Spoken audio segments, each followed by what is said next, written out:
The champagne was vintage Dom Perignon. The venue was a $5 million Newport estate, and the groom was the love of her life. But when Beatrice Harrington sent a spiteful wedding invitation to her son's ex-girlfriend, she expected a humiliated girl to show up and cry in the corner. She didn't expect Chloe to arrive in a blood-red dress. She didn't expect the silence that fell over the room when the church doors opened. And she certainly didn't expect Chloe to be holding the hands of two identical 3-year-old boys who looked exactly like the groom. Beatrice wanted a show. She got a war. And by the time the cake was cut, the Harrington dynasty wouldn't just be embarrassed, it would be completely erased. Beatrice Harrington did not believe in coincidence. She believed in choreography. Sitting in her sunroom in the sprawling Harrington estate in Greenwich, Connecticut, she ran a manicured finger over the embossed cardstock of the wedding invitation. It was heavy cream-colored and smelled faintly of lavender and old money. Mr. Liam Harrington and Miss Sarah Caldwell request the honor of your presence. It was perfect. Sarah was perfect. She was the daughter of a senator, possessed a master's degree in art history that she would never use, and most importantly, she was terrified of Beatrice. Sarah was pliable clay. But Liam had been difficult. 3 years ago, Liam had been ready to throw away the Harrington legacy for a girl named Chloe Evans. Chloe was a nobody, a graphic designer from a working-class neighborhood in Queens with student loans, a loud laugh, and an opinion on everything. Beatrice despised her from the moment she walked into the foyer with mud on her boots. Chloe didn't care about the country club. She didn't care about the family crest. And she made Liam realize he didn't have to care either. That made her dangerous. So Beatrice had done what any protective mother with a 9-figure net worth would do. She destroyed them. She hired a private investigator, a man named Henderson, to manufacture a digital trail suggesting Chloe was sleeping with a co-worker. She planted the seeds of doubt in Liam's mind, watered them with whispered lies, and watched the relationship rot. It ended on a rainy Tuesday in November. Beatrice remembered it fondly. Liam had come home shattered, declaring he never wanted to see Chloe again. Chloe had left town the next day without a fight. Now, 3 years later, Liam was finally marrying the right kind of woman. But Beatrice wasn't satisfied with just winning. She wanted to twist the knife. "Are you sure about this, Beatrice?" Beatrice looked up. Her friend and fellow socialite, Margaret Vance, was sipping tea opposite her. Margaret looked nervous. "Sure about what, darling?" Beatrice asked innocently. "Inviting her," Margaret whispered, gesturing to the addressed envelope on the table. "Miss Chloe Evans. It seems excessive. Liam is happy. Why risk a scene?" Beatrice laughed, a cold, brittle sound. "There won't be a scene, Margaret. Chloe is a mouse. I want her to come. I want her to see Liam standing at the altar with a senator's daughter. I want her to see the life she wasn't good enough for. It's not about risk. It's about closure. I want her to know she lost." Beatrice licked the seal of the envelope herself. It tasted like victory. She handed it to the house manager. "Make sure this is overnighted. I want her to have plenty of time to find a dress from the clearance rack." 300 miles away, in a cozy, sun-drenched apartment in Burlington, Vermont, the invitation landed in a mailbox with a heavy thud.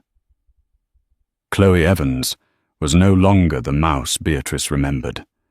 The last 3 years had forged her in fire. She wasn't just a graphic designer anymore. She was the creative director for a booming tech startup.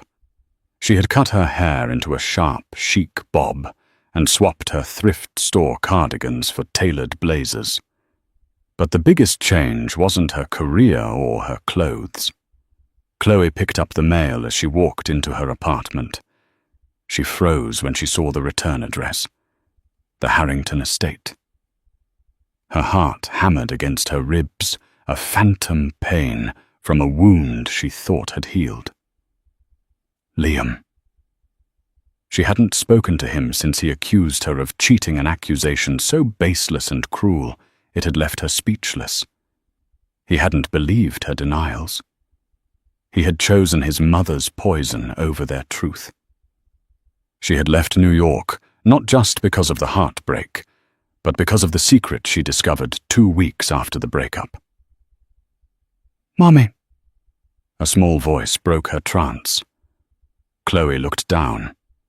Noah, with his messy blonde curls and eyes the color of a stormy sea. Liam's eyes was tugging on her pant leg. "Leo took my truck," Noah said solemnly. Behind him, Leo, identical in every way, except for the small mole on his left ear, zoomed a red fire truck across the hardwood floor. "Leo, give it back," Chloe said automatically, her voice steady, despite the trembling of her hands. She looked from the boys to the invitation. She tore it open. Liam and Sarah. Saturday, October the 14th. The Breakers, Newport. A wedding. He was getting married.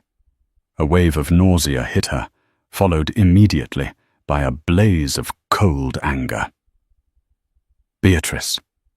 This had Beatrice written all over it. Liam wouldn't invite her. Liam was likely too cowardly to even speak her name. This was Beatrice rubbing her face in it. It was a power move, a dare. She thinks I'm still the girl who cried in her foyer. Chloe thought her grip tightening on the heavy cardstock until it bent. She thinks I'm alone. Chloe looked at her sons. They were almost 3 years old. They were smart, kind, and the spitting image of their father. Liam didn't know they existed. Beatrice didn't know they existed. When Chloe had found out she was pregnant, she had tried to call Liam, but Beatrice had answered the phone. "He knows about the baby, Chloe." Beatrice had lied smoothly 3 years ago. "He says he's not paying for a mistake made with another man. Don't call here again, or we will sue you for harassment." Chloe had believed her. She had believed Liam had disowned them. So she raised them alone, fueling her late nights and early mornings with the desire to prove them all wrong.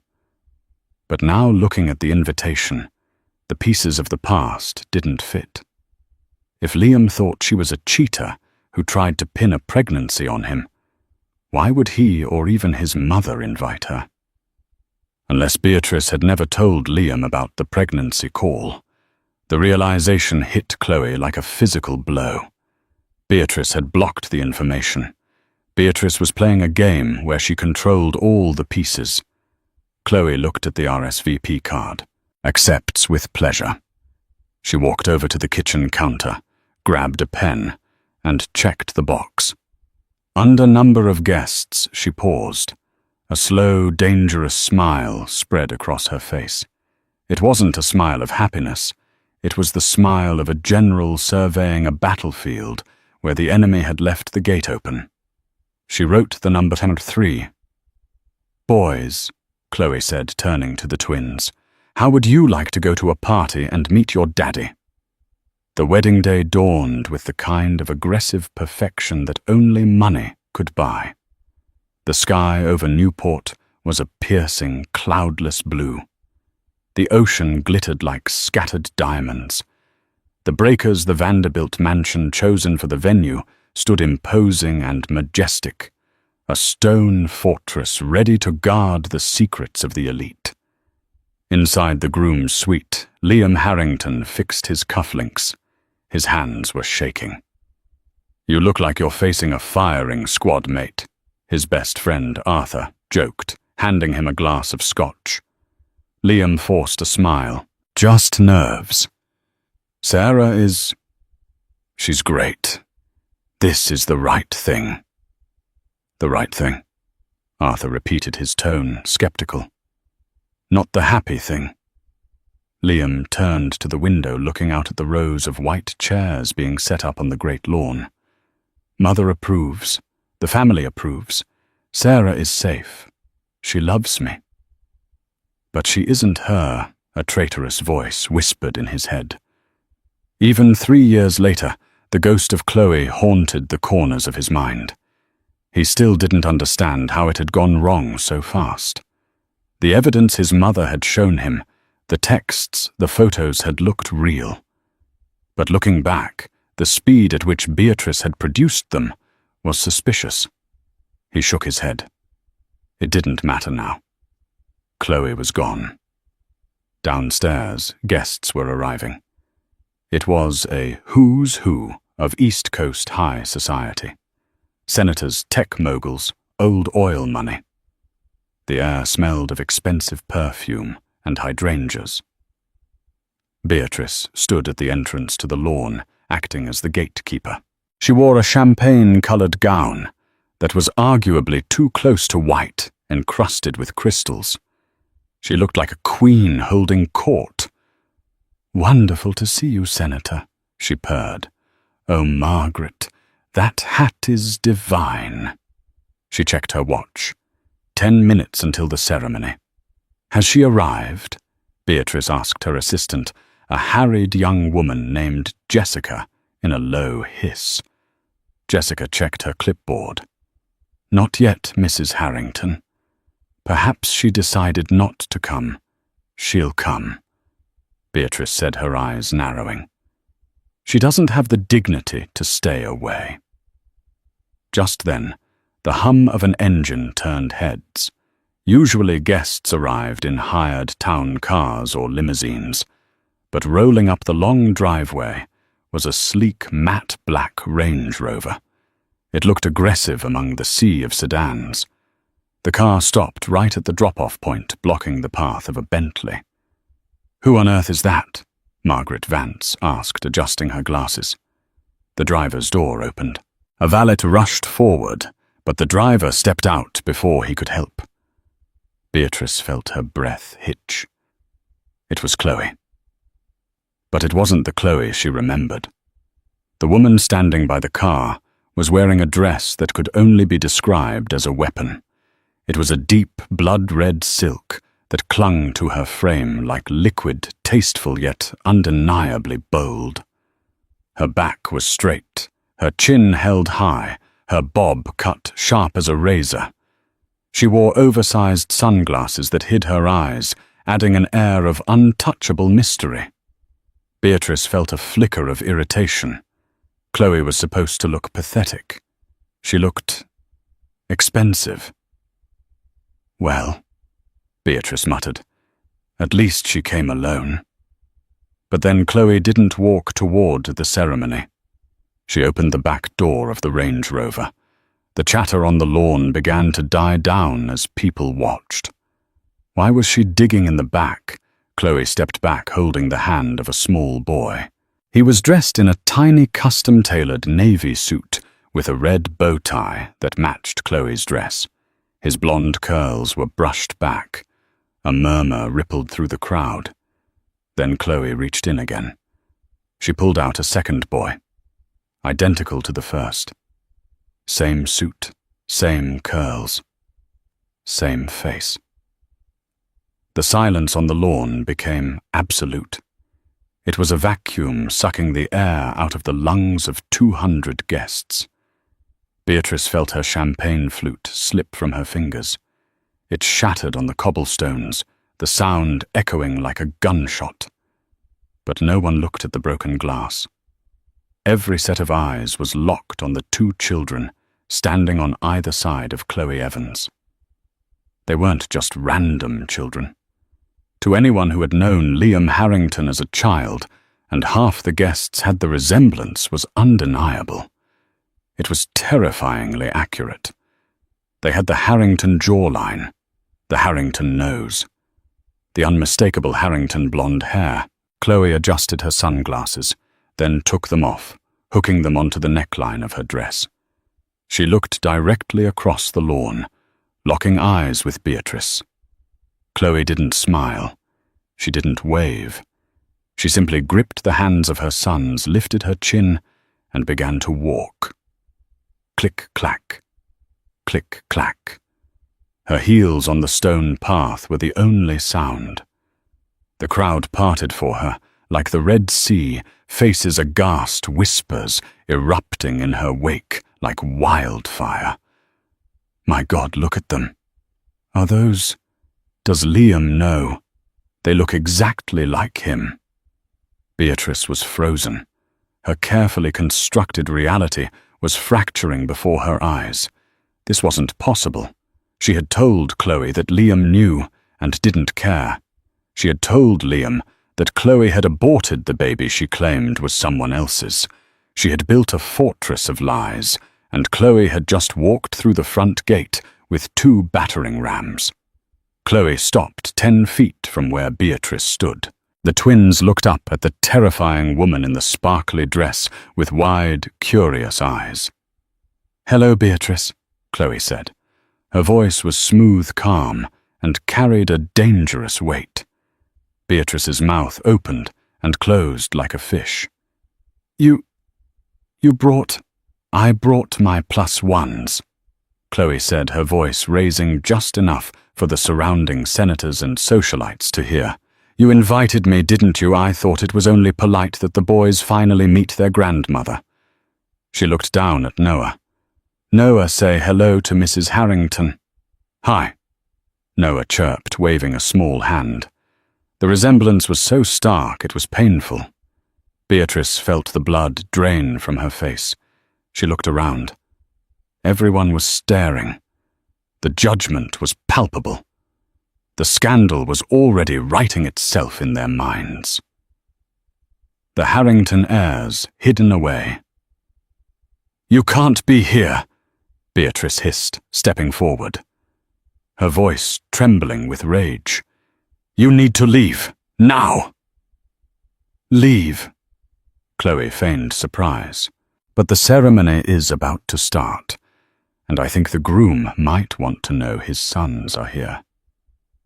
He doesn't want you, Beatrice shrieked, losing her composure for the first time in 20 years.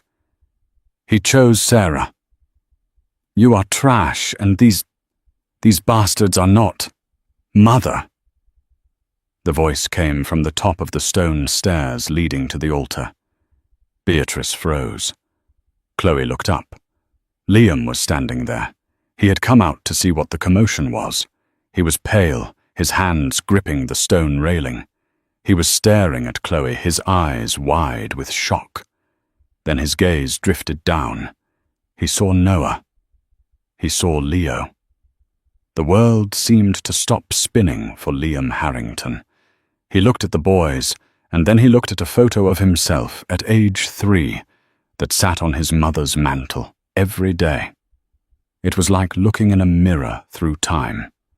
He stumbled down 1 step, then another. He completely forgot about Sarah waiting in the bridal suite. He forgot about the guests. Chloe.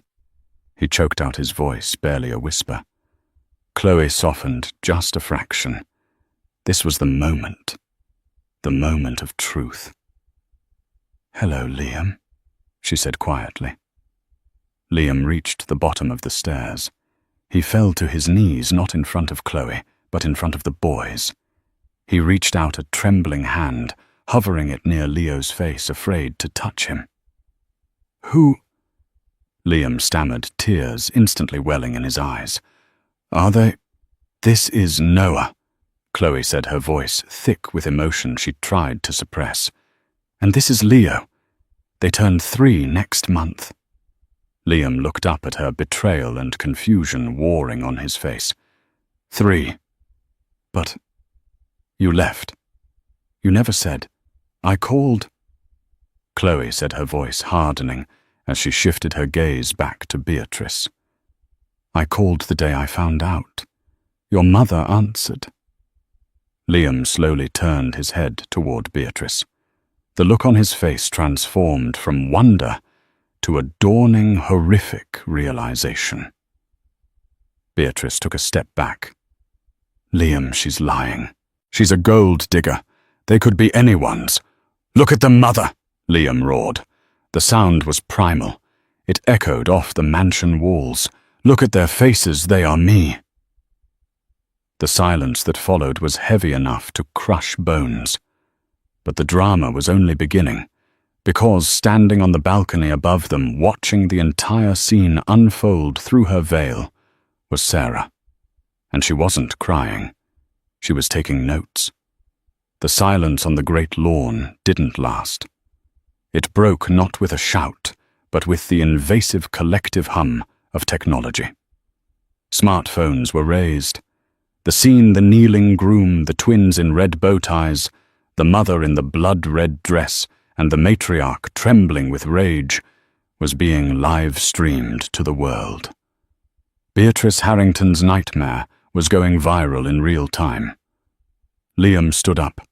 His movement was slow, heavy, like a man wading through deep water. He turned his back on Chloe and the twins for a brief second to face his mother. The look in his eyes was something Beatrice had never seen before. It wasn't the rebellion of a teenager. It was the cold, hard judgment of a man. "You knew," Liam said. It wasn't a question. "Liam, darling, please," Beatrice implored, her voice pitching high and thin. She reached for his arm, but he recoiled as if she were radioactive. "This is a stunt, a cruel, calculated stunt to ruin your big day. We can discuss this inside." "Discuss what?" Liam's voice rose, cracking with raw pain. "That I have 2 sons, that I missed their first steps, their first words, that I missed 3 years of their lives because you decided to play God. I protected you." Beatrice snapped the facade, slipping further. "She was a nobody, Liam. She would have dragged you down to mediocrity, and that phone call, she was hysterical. I thought she was lying to get money. I did what any mother would do." "You lied," Liam roared. "You told me she cheated. You showed me photos." "Photos can be misinterpreted," Beatrice said, waving her hand dismissively, though her eyes darted nervously to the guests, who were now closing in, hungry for the drama. "Misinterpreted?" Chloe stepped forward. Her voice was calm, cutting through Beatrice's panic like a scalpel. "You paid a man named Henderson $15,000 to Photoshop me into a hotel room with a man I'd never met. You didn't just misinterpret reality, Beatrice. You manufactured a tragedy." The crowd gasped. Margaret Montgomery, formerly Vance, standing in the front row, clutched her pearls. 15,000, she whispered loud enough for the first 3 rows to hear. Liam looked at Chloe, his face crumbling. "Is that true? The photos were fake." "I have the bank transfer records in the car," Chloe said, crossing her arms. "I didn't come here to ruin your wedding, Liam. I came here because my sons started asking why their daddy didn't want them. I came here to show them that their existence isn't a secret to be ashamed of. I came to look you in the eye and see if you were the man I loved or the man your mother molded." She looked down at the twins. Leo was clutching her leg, looking scared by the shouting. Chloe softened instantly, crouching down. "It's okay, Leo. Just loud noises." Liam dropped to his knees again, ignoring the dirt staining his custom Armani tuxedo. He looked at Leo. "Hi," he whispered, tears streaming down his face. I'm your dad." Leo blinked, then looked at Chloe for confirmation. Chloe nodded slowly. Leo reached out and touched Liam's face. "You look like me." The collective awe from the crowd was audible. Beatrice looked around, realizing she was losing the room. She was losing control. She needed to stop this. Security, Beatrice screamed, pointing a shaking finger at Chloe. Get this woman off my property. She is trespassing. Two burly men in dark suits hesitated.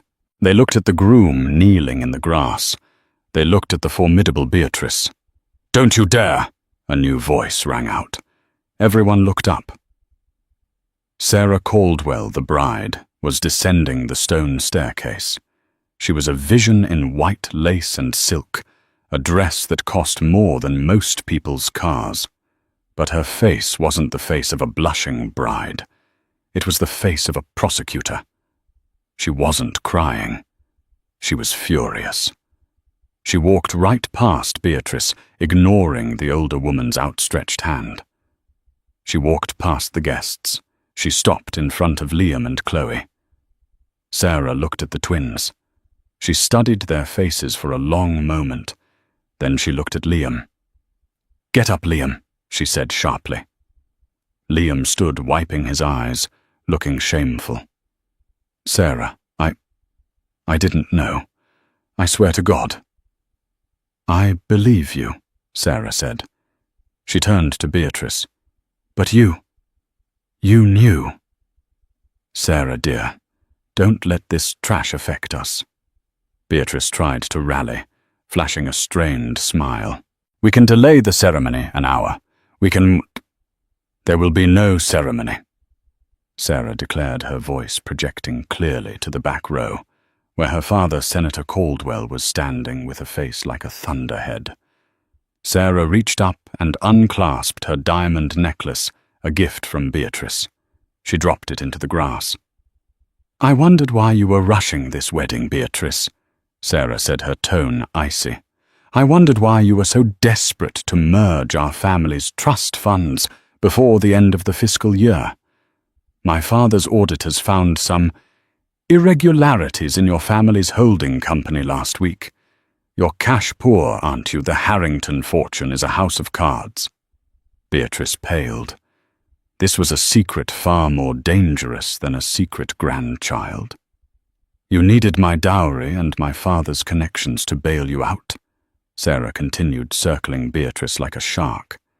And you knew that if Liam found out about his ex and his children, he might grow a backbone and leave you. So you tried to lock me down first. Sarah turned to the crowd. The wedding is off. The champagne, however, is excellent and already paid for by my father. Please enjoy the open bar, while I go change out of this dress. She turned back to Liam. She looked at him with a mix of pity and disappointment.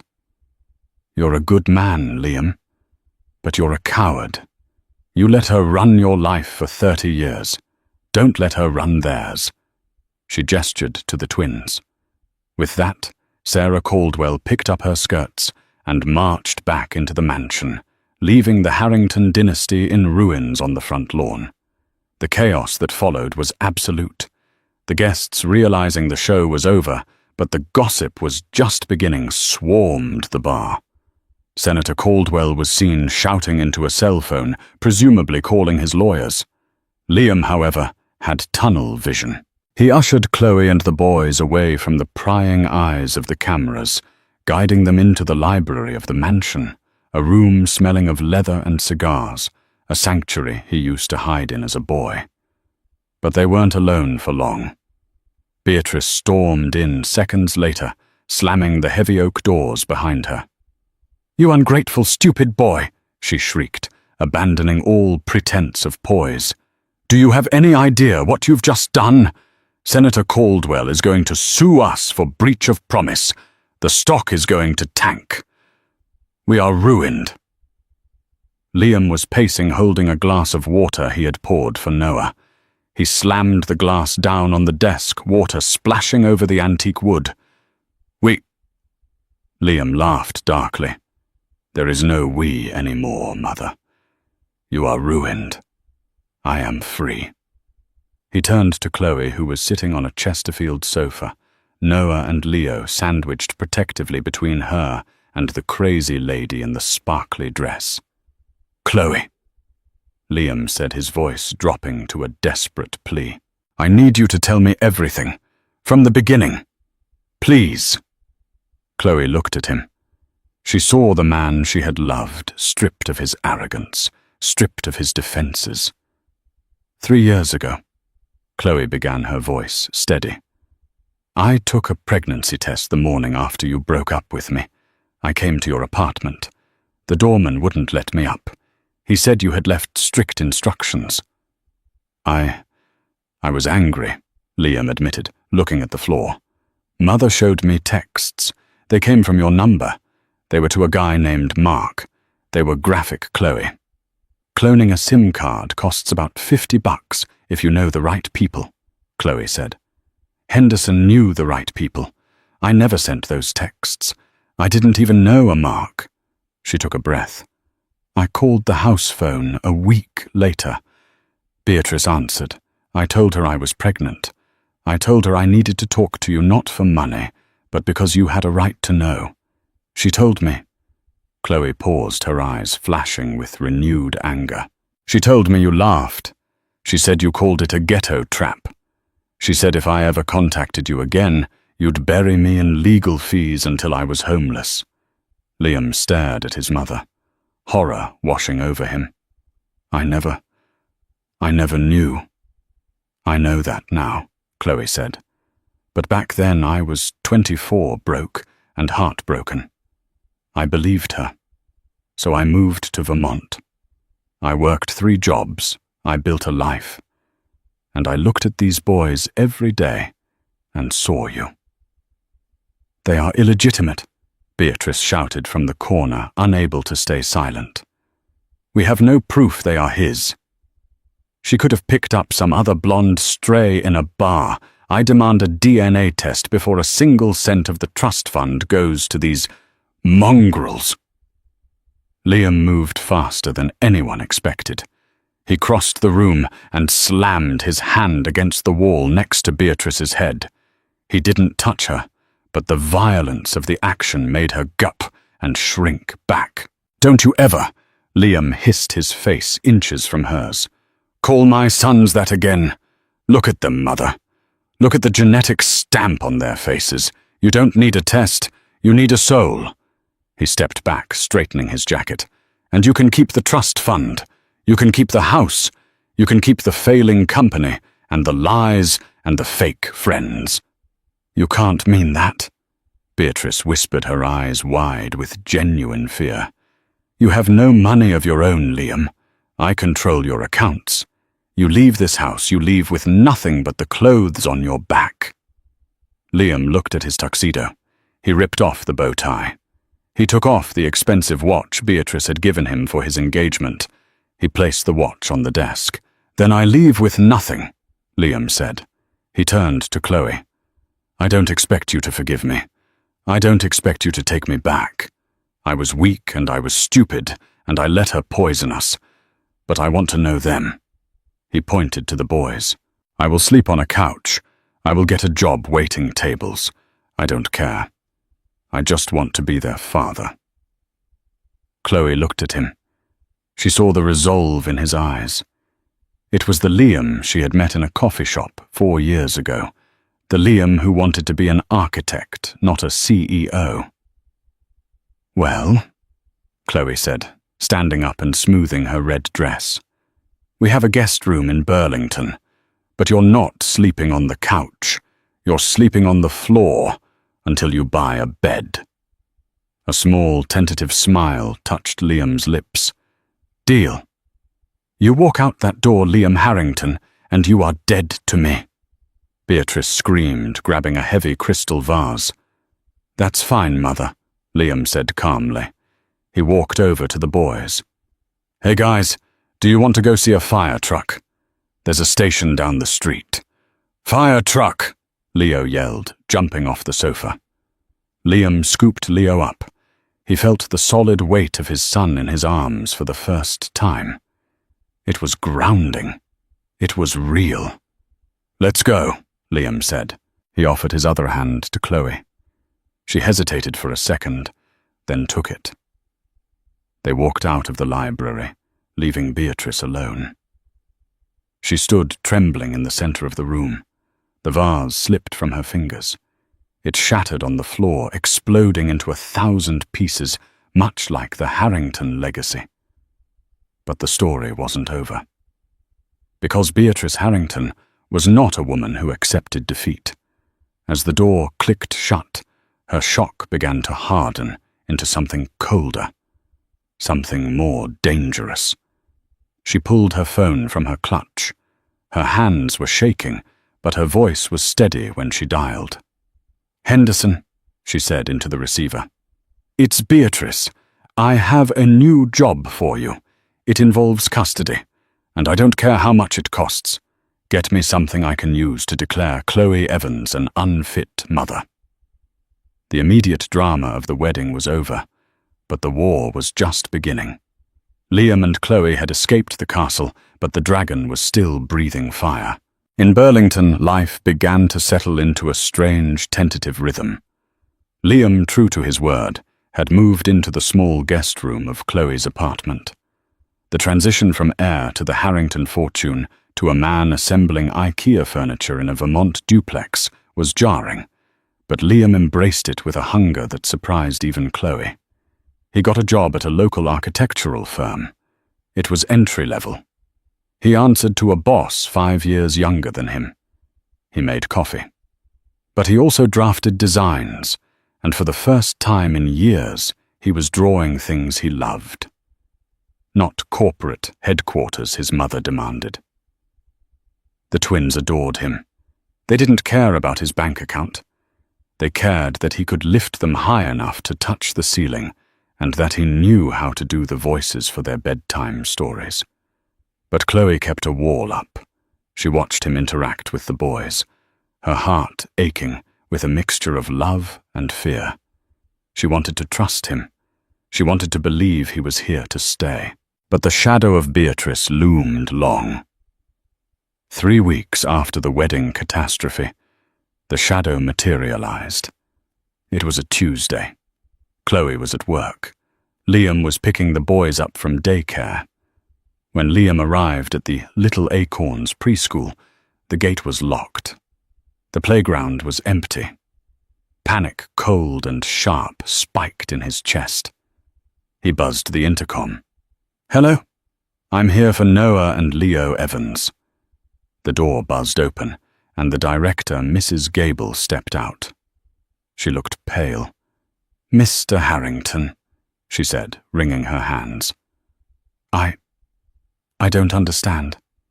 Your grandmother picked them up an hour ago."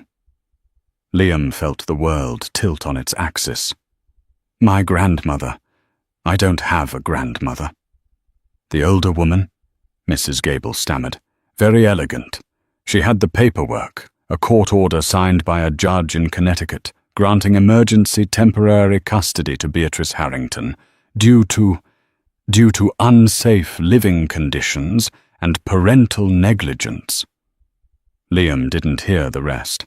A roar filled his ears. Beatrice. She hadn't just sued.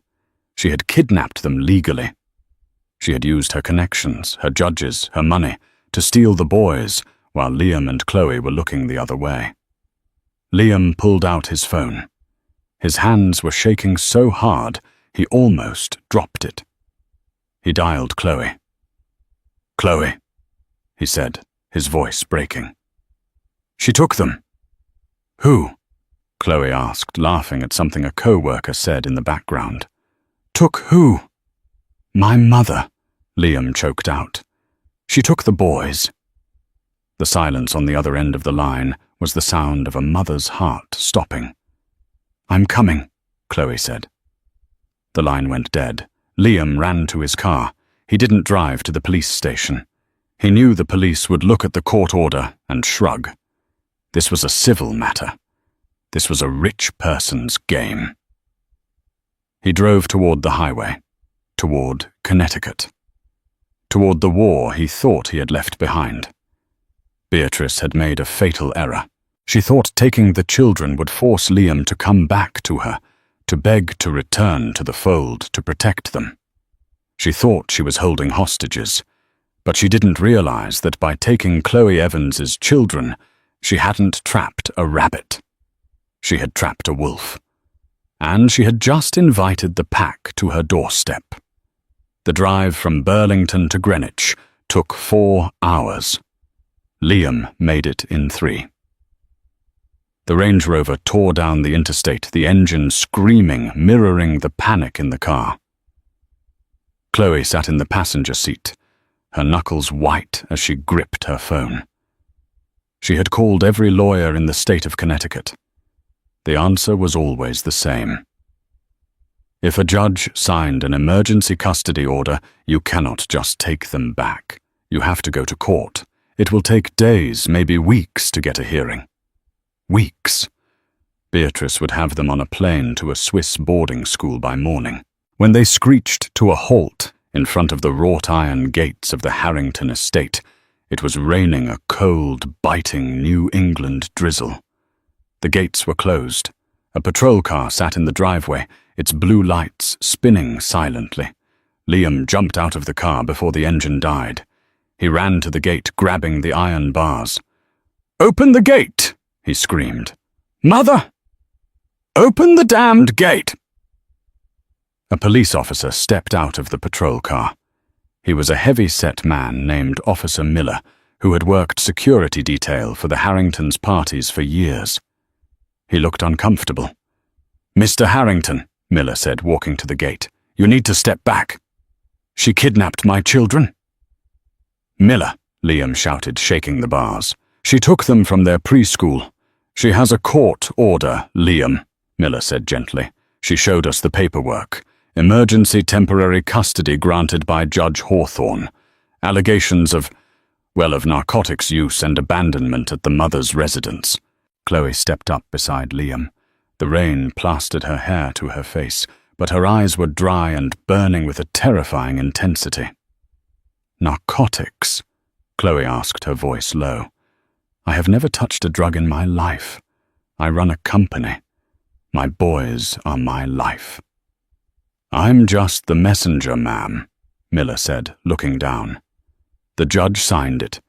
Until a court overturns it, Mrs. Harrington is the legal guardian. If you try to enter the property, I have to arrest you." The intercom buzzer on the brick pillar crackled to life. "Officer Miller is right."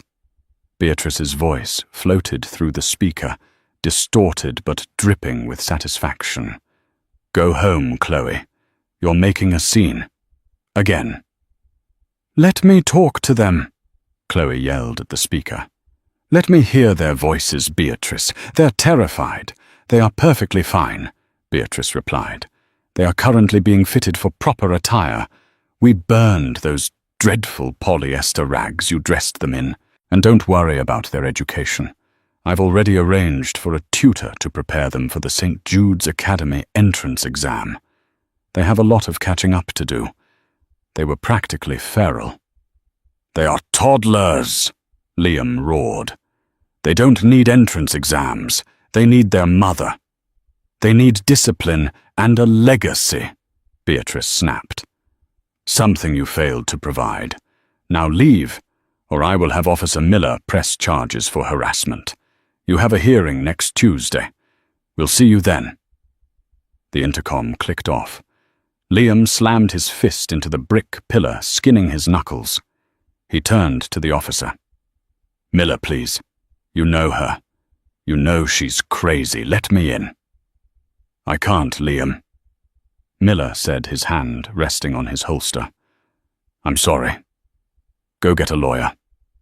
Chloe put a hand on Liam's shoulder. He was vibrating with rage, ready to climb the fence and get shot. "Liam," she said sharply. "Stop. Stop." Liam looked at her wildly. "She has them, Chloe. She's in there brainwashing them. We can't win this here," Chloe said, looking up at the security cameras mounted on the gate. "She wants you to get arrested. If you get arrested for assaulting an officer, she proves to the judge that you're unstable. She wins forever." Chloe stared at the lit windows of the mansion in the distance. She imagined Noah and Leo inside, confused, looking for her. The thought threatened to break her knees, but she locked them straight.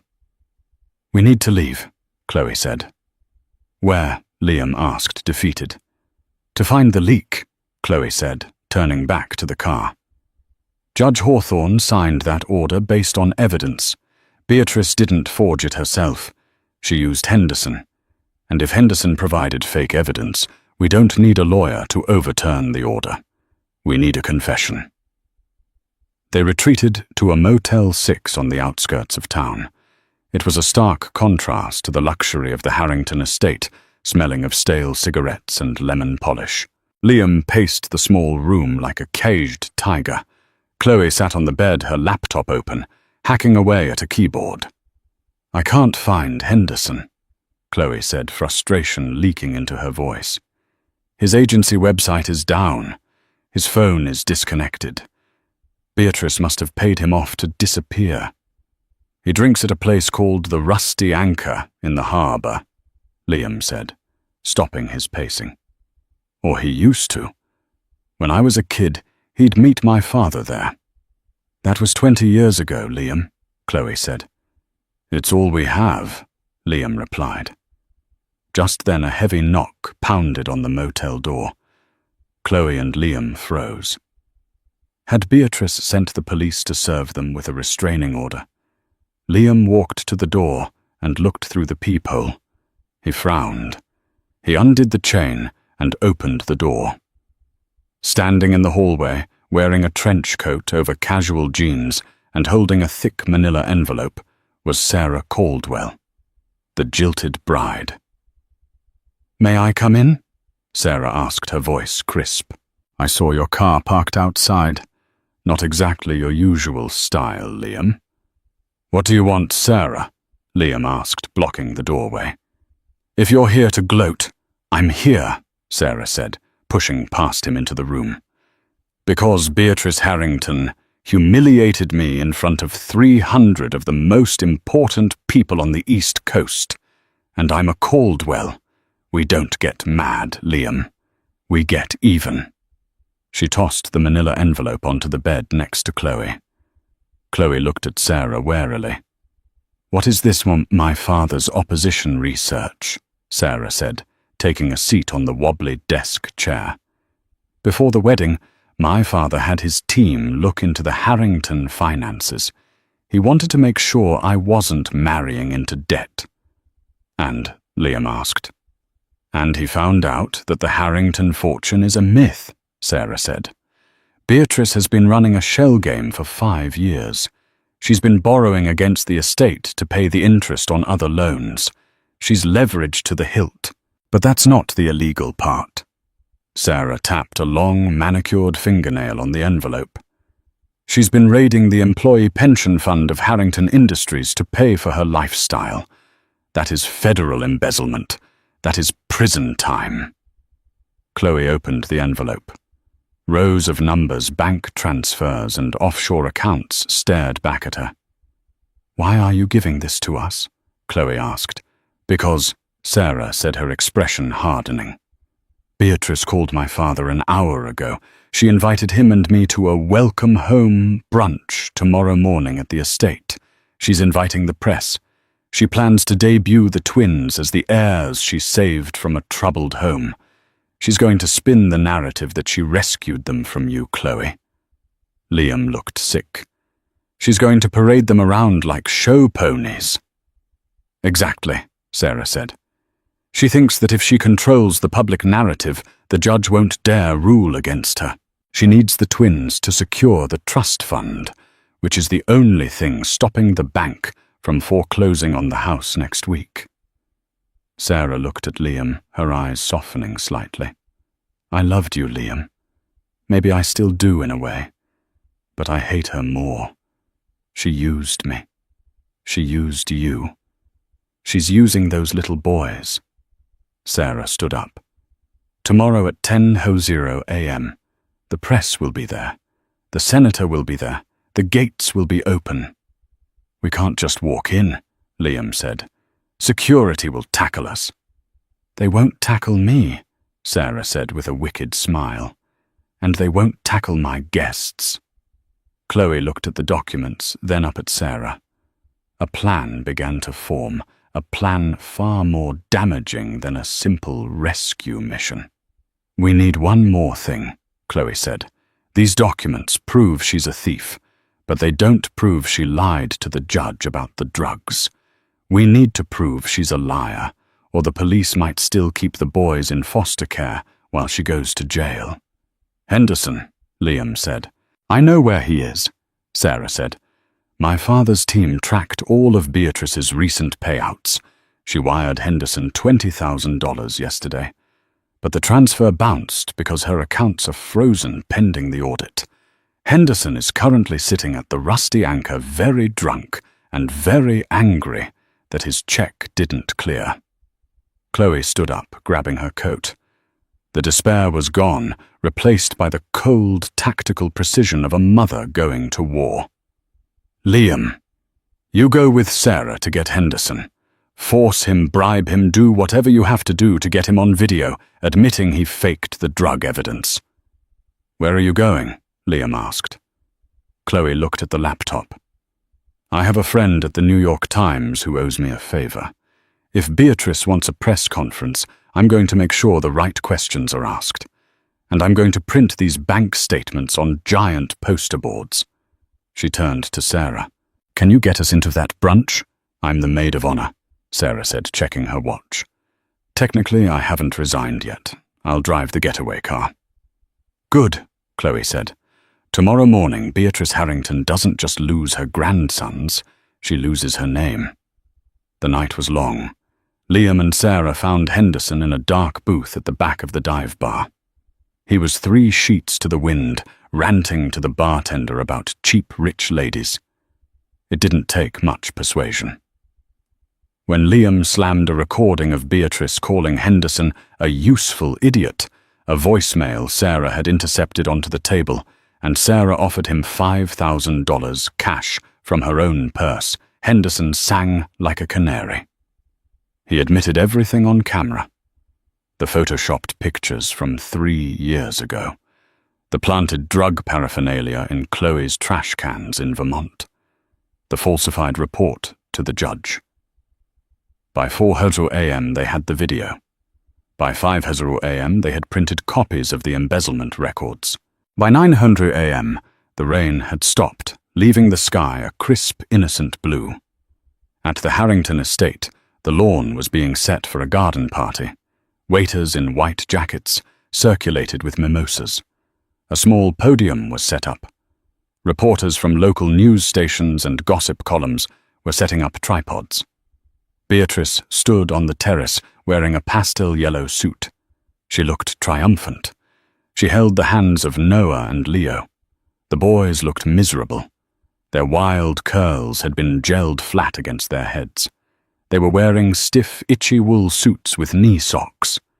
Leo was wiping his nose on his sleeve, and Beatrice slapped his hand away, hissing something into his ear. "Smile," Beatrice commanded through her teeth as a photographer approached. "You are Harringtons now." "I want Mommy." Noah whimpered. "Mommy is gone," Beatrice said cruelly. "Mommy was bad. Grandma is here now." At the end of the driveway, a line of cars approached. The first was a black limousine carrying Senator Caldwell, but the second car wasn't a guest. It was a news van, and the third was Sarah's convertible. Beatrice frowned. She hadn't invited that particular news outlet. And why was Sarah here? The cars stopped. The doors opened. And the silence that fell over the garden was the silence of a guillotine blade reaching the top of its arc. Beatrice smiled for the cameras, her grip on Leo's shoulder tight enough to blanch his knuckles. "We are just so blessed," she told a reporter from the Greenwich Time, "to be able to provide a stable moral environment for these angels after they were raised in such questionable circumstances." "Questionable." A voice rang out, amplified by a megaphone. Beatrice froze. The reporters turned. Walking up the driveway wasn't just Sarah, Liam, and Chloe. Behind them walked a small army of people, a lawyer, a frantic-looking Henderson, handcuffed to a private security guard Sarah had hired, and Officer Miller, who looked like he had seen a ghost. Chloe lowered the megaphone. She was wearing the same red dress from the wedding, a symbol of war. "The only thing questionable here, Beatrice," Chloe announced, her voice echoing across the manicured lawn, "is how you haven't been arrested yet." "Security!" Beatrice shrieked, looking around wildly. "Remove these trespassers!" "They aren't trespassing," Sarah Caldwell said, stepping forward. She looked at her father, the senator who was standing near the buffet. "Daddy, you might want to step away from her. You don't want to be in the splash zone when the feds arrive." "Sarah," the senator frowned. "What is going on?" "We're hijacking the presentation," Liam said grimly. He walked straight toward the podium. Beatrice tried to block him, but Liam simply stepped around her. He didn't look at the crowd. He looked at his sons. "Daddy!" Noah yelled, bursting into tears. He tried to run, but Beatrice grabbed his arm. "Let him go," Liam said. His voice was quiet, but it carried the threat of immediate violence. "You are unfit," Beatrice hissed. "Play the video," Chloe commanded. Sarah pulled a remote from her purse.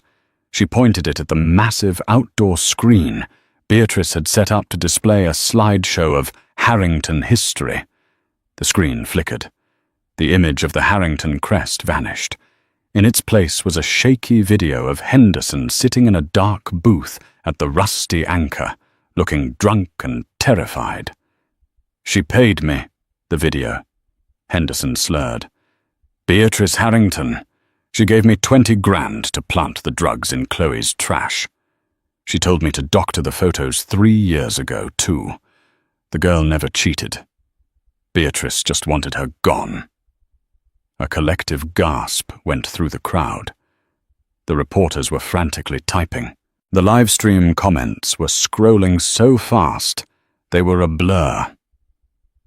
Beatrice stared at the screen, her mouth open. "Deepfake," she screamed. "This is AI, it's a lie." "Is this a lie too?" Sarah asked. She opened a large briefcase and dumped hundreds of papers onto the buffet table. "Bank transfers, embezzlement records. You stole $3 million from the employee pension fund, Beatrice. And you used it to buy this." She gestured to the garden party. Senator Caldwell picked up a sheet of paper. His face went grey. He looked at Beatrice with pure disgust. "Beatrice, you forged my signature on these loan applications."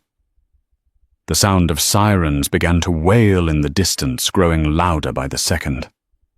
Beatrice looked around. Her friends were backing away.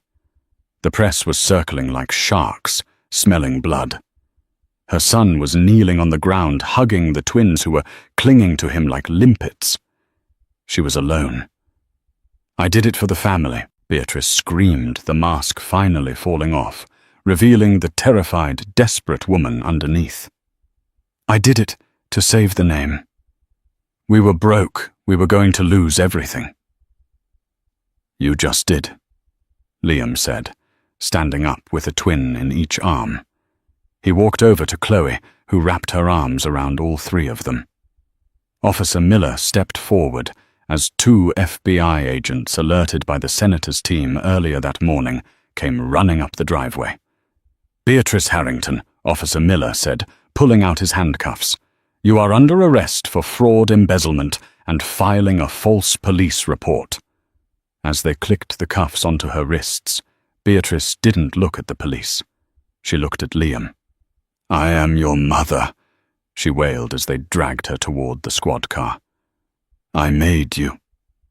Liam watched her go, his expression unreadable. Then he turned to Chloe. He reached out and brushed a tear from her cheek. "No," Liam said softly. "You didn't make me. You just named me." He looked at Chloe and the boys. This is who makes me. 6 months later, the Harrington estate was sold at auction to pay off the creditors. It was bought by a tech billionaire who planned to bulldoze the mansion and build a sustainable farm. Liam didn't care. He was living in a 3-bedroom house in Burlington. He wasn't rich, but he was happy. He was learning how to cook badly and how to be a dad excellently. Sarah Caldwell started her own law firm specializing in financial fraud. She and Chloe went out for drinks once a month. They weren't best friends, but they were comrades in arms. And Chloe. Chloe finally changed her last name. Not to Harrington, but the invite that went out for the small backyard wedding where 2 little boys served as the ring bearers read, "Mr. Liam Harrington and Ms. Chloe Evans invite you to celebrate the beginning of their real life. No press, no drama, just love. And that, ladies and gentlemen, is how Beatrice Harrington played a game of chess against a mother's love and ended up in checkmate. She thought money could buy loyalty and lies could buy a legacy. But in the end, she lost the only thing that actually mattered, her family. What do you think? Did Beatrice deserve jail time? Or was she just a desperate mother trying to save her family's reputation? And would you have forgiven Liam if you were Chloe? Let me know your thoughts in the comments below. I read every single one. If you enjoyed this roller coaster of a story, please smash that like button. It really helps the channel grow. And if you want more stories about karma, revenge, and shocking family secrets, hit subscribe and ring the bell so you never miss an upload. Thanks for watching, and I'll see you in the next video.